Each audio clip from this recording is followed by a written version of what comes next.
সুপ্রভাত আমার ইউটিউব পরিবার। তোমরা কেমন আছো? আশা করি সবাই খুব ভালো আছো। আমিও মোটামুটি আছি। আমি রিয়ার আমার রিয়াজ ব্লগ চ্যানেলে নতুন একটি ভিডিওর সাথে সকলকে জানাই অনেক অনেক স্বাগত আর অনেক অনেক ভালোবাসা।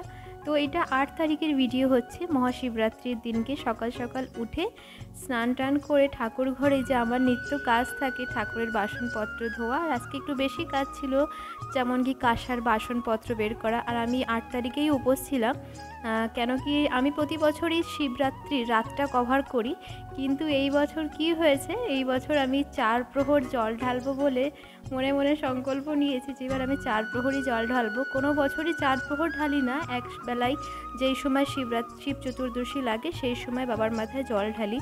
তো এবার ভেবে নিয়েছি যে এবার 4 প্রহর নির্জলা উপোস থাকবো, জলও খাবো না, বাবার মাথায় 4 প্রহর জল ঢেলে তারপরের দিন সকালবেলা স্নান টান করে তারপরে বাবার মাথায় জল ঢেলে মুখে কিছু দেবো বলে চাটা খাবো, জল খাবো। তো এইদিকে বৌদি আর মা বাবা সবাই জল ঢেলে নেবে, এটা সকালে যেটা নিত্য সেবা থাকে ঠাকুরের। এদিকে বৌদিও এসে গেছে, বৌদিকে সমস্ত কিছু গুছিয়ে দিলাম। বৌদি এসে বাবার মাথায় জল ঢেলে নিল। বৌদি ভেবেছিল উপোস থাকবে, কিন্তু পুচু এতটাই ছোট, ওকে সামলাবে নাকি উপোস থাকবে, তার মধ্যে ওর পটি যাওয়ার, টয়লেট থাকে, এইগুলো ধরে ছুঁয়ে টুয়ে তো আবার বাবার মাথায় জল ঢালতে গেলে তো আবার স্নান করতে হবে। সবাই জল ঢালা হয়ে গেছে, সবার বলতে বৌদির জল ঢালার পরে আমি জল ঢেলে চলে যাব নিচে, আর এদিকে মায়ের জন্য আর বাবার জন্য সমস্ত কিছু গুছিয়ে রেখে যাব, আকন্দর মালা, বেল, এগুলো গুছিয়ে রেখে আমি নিচে চলে যাব। আজকে সন্ধ্যা রাত 8টা নাগাদ লাগবে, 8টা 15 নাগাদ। তো এদিকে চুলের শ্যাম্পু করেছিলাম, চুলটা একটু রোদে দাঁড়িয়ে শুকিয়ে নেব, তারপরে বাইরে এসে চুলটা ঝাড়তে লাগলাম। আর অনেক অবশেষের পরে দুধ পাচ্ছিলাম না, একজন খোঁজ যাচ্ছিল, ওখান থেকে দুধ নিলাম। আর এটা বিকালবেলায় 4:30 পৌনে 5টা বাজে। আমি বেলপাতায় ঘি, মধু আর চন্দন দিয়ে নাম লিখেছিলাম, আর এখানে রেখেছিলাম 108টা কি চাল বলে, আতপ চাল, 108টা গুণে বাবার মাথায় নাম গোত্র দিয়ে বাবার মাথায় দেব। আর এইদিকে জলটা রেডি করে নিচ্ছি, গঙ্গা জল, ঘি, মধু, দই, তারপরে আতপ চাল, তিল দিয়ে জলটাকে আমি গঙ্গা জলকে রেডি করে নেব। আমি দুধটাকে রেডি করে নেব। প্রতি বছরই শিবরাত্রি করি, কিন্তু কোনোদিনও মাথায় আসেনি যে 4 প্রহর করব, কিন্তু এই বছর মাথায় আসলো। ওই যে হয় না, ঠাকুর না চাইলে কোনো কিছুই সম্ভব নয়। তো আমার এবার মনে মনে ইচ্ছা ছিল, বেশ কিছুদিন ধরেই ইচ্ছা ছিল যে এবার আমি রাত জেগে 4 প্রহর বাবার মাথায় জল ঢালবো, নির্জলা উপোস থাকবো। তো অনেকেরা বলে শরীরকে, আত্মাকে কষ্ট দিয়ে কোনো সময় এভাবে উপোস করাটা শরীরের পক্ষে খুবই ক্ষতিকর, সে আমিও জানি, কিন্তু বিশ্বাস করো আমার কোনো অসুবিধা হয়নি, না একটুও জল তৃষ্ণা পেয়েছে, না দুর্বল লেগেছে। আমি সারা রাত জেগেছিলাম, আর একটু মাঝে সমস্যা আছে বলে একটু আধ ঘন্টা 35 মিনিট একটু শুয়ে পড়েছিলাম, কেন কি আর মাজায় দিচ্ছিল না।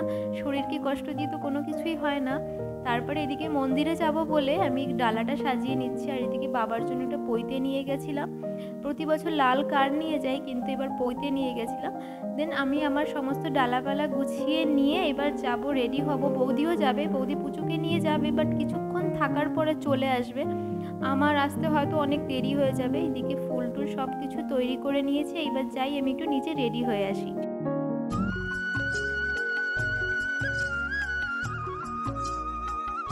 প্রথমে বাড়ির সন্ধ্যা পুজো দিয়ে তারপরে রেডি হব।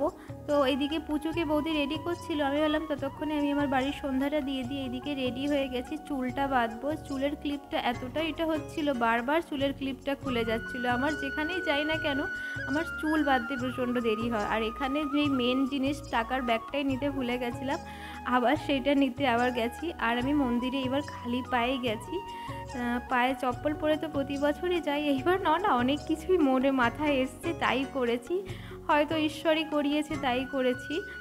তো এই যে আমাদের শিমুরালিতেই ভেতরে একটা মন্দির আছে, বাবা পঞ্চাননতলা, ভীষণ ভিড় হয়েছিল। আমি 7টার সময় ভেবেছিলাম হয়তো ফাঁকা হবে, আমার আগে ওখানে 30 থেকে 40 জন লোক অলরেডি লাইনে দাঁড়িয়ে পড়েছে। আমার তো এত ভিড় দেখে মাথায় হাত। বৌদি বলল যে তুমি বললে নাকি ফাঁকা থাকবে, আগে আগে যাচ্ছি 1 ঘন্টা আগে, এখানে তো মনে হচ্ছে 5টা থেকে লোক দাঁড়িয়ে রয়েছে, ওই যে পুচুকে নিয়ে বৌদি দাঁড়িয়ে রয়েছে, আর আমি এখানে আর হাতে ডালা নিয়ে দাঁড়াতে পারছিলাম না, প্রচণ্ড হাতে যন্ত্রণা করছিল।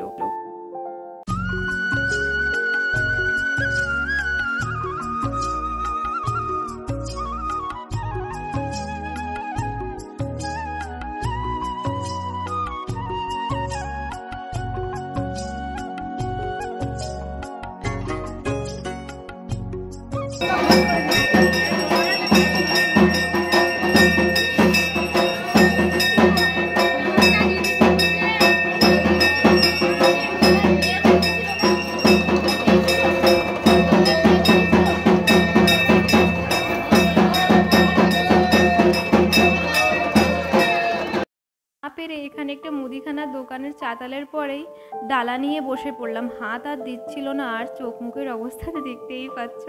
কিন্তু সত্যি বিশ্বাস করো কোনো অসুবিধা হয়নি, মাথা ঘোরাতে গিয়ে নিয়ে কোনো কিচ্ছু হয়নি। বাবা চাইলে সব কিছুই হয়। ওই তো দিয়েছে, ওই তো করাচ্ছে। তো অনেকক্ষণ বাদে, তখন ঘড়িতে বাজে 9:30 পৌনে 10টা। আমাদের লাইন এখনও এত পেছন থেকে কিছু কিছু লোক আছে, তারা মন্দিরে পুজো দিতে আসে। বেশিরভাগই দেখলাম বয়োজ্যেষ্ঠ যারা আছে তারা মন্দিরে এসেও মিথ্যে কথা বলছে। আমাদেররা 6:30 বা পৌনে 7টার থেকে আমরা লাইন দিয়ে, তাই আমরা লাইন পাচ্ছি না, ওরা এসে ঝমাঝম করে ঢুকে যাচ্ছে। এই নিয়ে একটু ক্যাচাল হচ্ছিল। আমার পুজো ভালোভাবে সম্পন্ন হয়েছে, ক্যামেরা ধরার লোক নেই, তো তার জন্য আর ক্যামেরা ভিডিও করতে পারলাম না।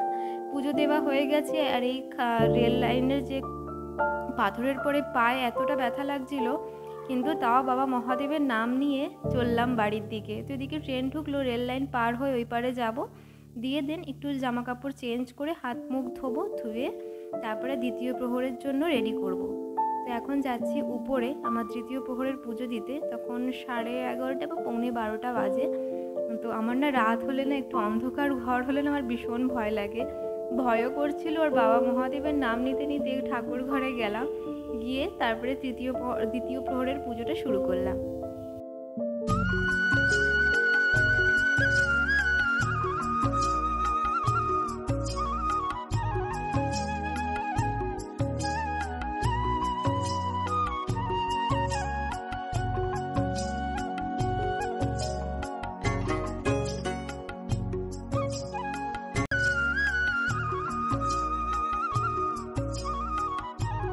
ঘড়িতে বাজে 12:30।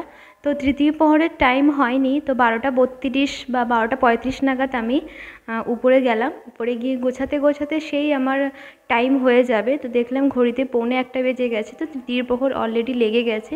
ঠাকুরকে ভোগ মিষ্টি নিবেদন করে তারপরে তৃতীয় প্রহরের পুজোটা শুরু করলাম।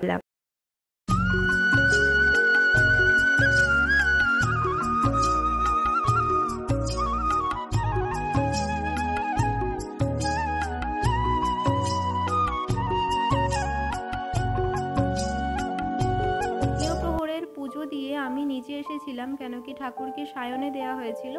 নিচে এসে আমার নিচের ঘরে এখানে মহাকালেশ্বরের একটা ছবি আছে, সেখানে আমি ঘিয়ের প্রদীপ দিয়ে 2 থেকে 2.5 ঘন্টা মতো বাবার জপ করেছিলাম। এই আধ ঘন্টা 35 মিনিট মতো একটু শুয়েছিলাম, যে মাজায় আর দিচ্ছিল না, শরীরকে কষ্ট দিলাম না। তো এখানে 2 ঘন্টা মতো আমি বাবার জপ করেছি 108 বার করে। তারপরে জপ টপ করে একটু শুলাম, কেন কি আর পারছিলাম না। আর এটা চতুর্থ প্রহর, ভোরবেলায় 4:30 বাজে। তো চারিদিকে তাও লাইট, সকালবেলায় অনেক লোকজন যা আসা করছিল, তাও ভয় করছিল। তো আমার চতুর্থ 4 নম্বর প্রহরটা খুব সুন্দরভাবে আর খুব ভালোভাবে হয়েছে। প্রথমে ভাবছিলাম পারবো কি পারবো না, এত রাত জাগা, কিন্তু এই যে বাবা চাইলে সব কিছুই হয়, এটা আগেও বলেছি। তো ওনার ইচ্ছাতেই আমি থেকেছি, উনি আমাকে ভালোভাবে সুস্থভাবে করেছে। তাও কি আজকেও আমি উপোস রয়েছি, চতুর্থী ছাড়বে তারপরেই আমি আমার উপোসটা ভঙ্গ করব। তারপরে রাতের দিকে কিছু ভাত যাবতীয় কিছু একটা খেয়ে নেব। তো আমার পুজোটা খুব ভালোভাবে সম্পন্ন হয়েছে। এই জাস্ট 4 প্রহরের পুজোটা কমপ্লিট হলো। এখন ঘড়িতে বাজে 4:30 নাগাদ। তো একটু মাঝে জানো তো শুয়েছিলাম, কেন কি মাজায় আমার একটা সমস্যা আছে বলে বেশিক্ষণ আর বুঝতে পারছিলাম না। তো একটু শুয়েছিলাম, তারপরে উঠে চলে আসলাম, দেখলাম 4:30 পৌনে 5টা বাজতে গেল। তো আমার 4টে প্রহরেরই ভালোভাবে পুজোটা কমপ্লিট হয়েছে। তো আজকের ব্লগটাই পর্যন্তই থাকলো। সবাই ভালো থেকো, সুস্থ থেকো। আর ভিডিওটি ভালো লেগে থাকলে লাইক, কমেন্ট, শেয়ার, সাবস্ক্রাইব করতে বলো না। দিনটা